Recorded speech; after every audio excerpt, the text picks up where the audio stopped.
Vue d'Espagne, chaque samedi, nous vous proposons une enquête, un éclairage sur ce qui fait l'actualité de l'autre côté de la frontière. Ce soir, reportage sur la question de l'indépendance de la Catalogne. Cette question est au cœur de la campagne électorale pour la Generalitat de Catalogne, c'est-à-dire le Parlement catalan. Le scrutin aura lieu le 28 novembre prochain. Vue d'Espagne est signé Stéphane Ratino et Benoît de Tunis. Bonsoir, le 12 octobre 1498, Christophe Colomb découvrait l'Amérique. Depuis en Espagne, c'est le jour de l'Hispanité, un jour férié vécu avec une certaine indifférence, pour ne pas dire un certain mépris, de la part des Catalans. D'autant que cette année, c'est l'élection à la Generalitat et la question de l'indépendance est au cœur de l'agenda politique. Nous avons voulu savoir ce qu'il se cache derrière ce terme, enquête à Vic, Figueras et Barcelone.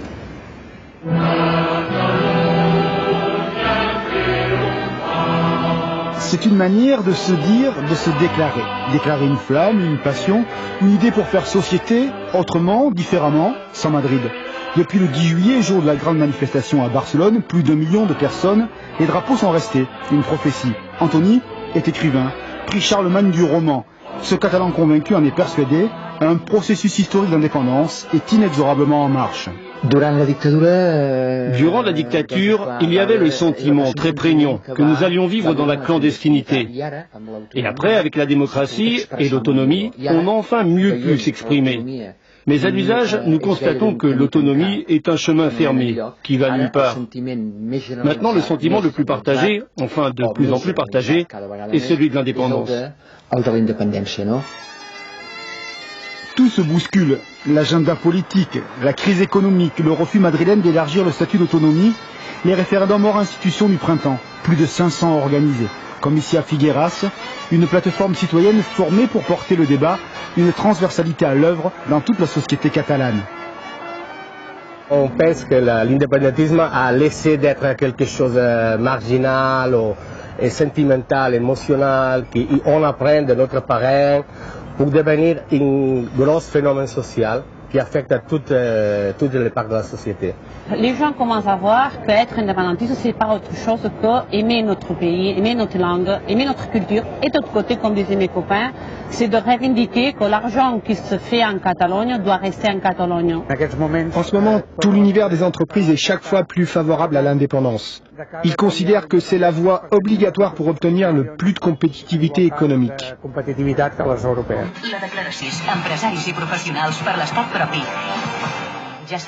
Un bras de fer, un combat, des voix à la plus grande résonance. À Barcelone, Somcat en fait le pari.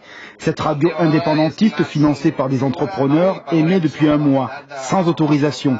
La semaine prochaine, injonction est faite de fermer l'antenne. Dès le premier jour, nous avons eu des problèmes.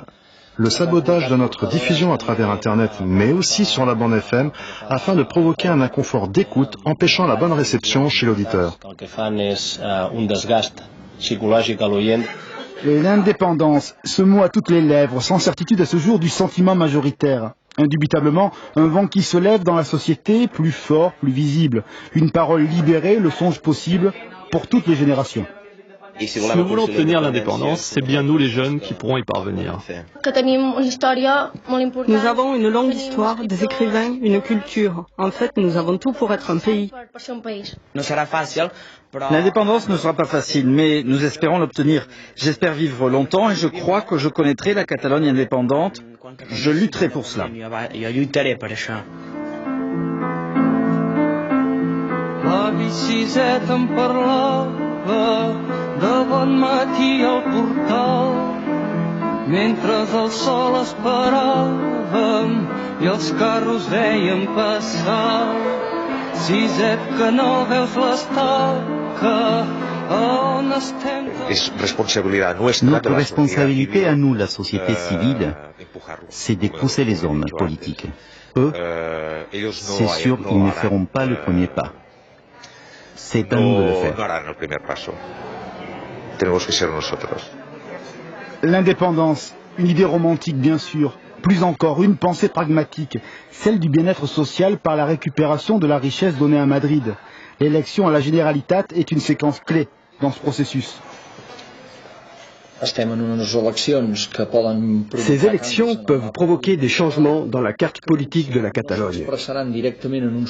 L'expression ne passera peut-être pas par un vote direct à un grand parti souverainiste, indépendantiste, mais en tout cas, cette élection devrait indiquer la poursuite d'une vague de fond qui dit l'existence d'une conscience sociétale certaine de la fin d'une période. Les bourgeons de la pensée catalane repoussent toujours, dit le philosophe. La proximité imminente d'un nouveau printemps, postulent les indépendantistes. Reste le jeu politique et la division des partisans de la souveraineté, une faiblesse pour la nation catalane face à l'État espagnol.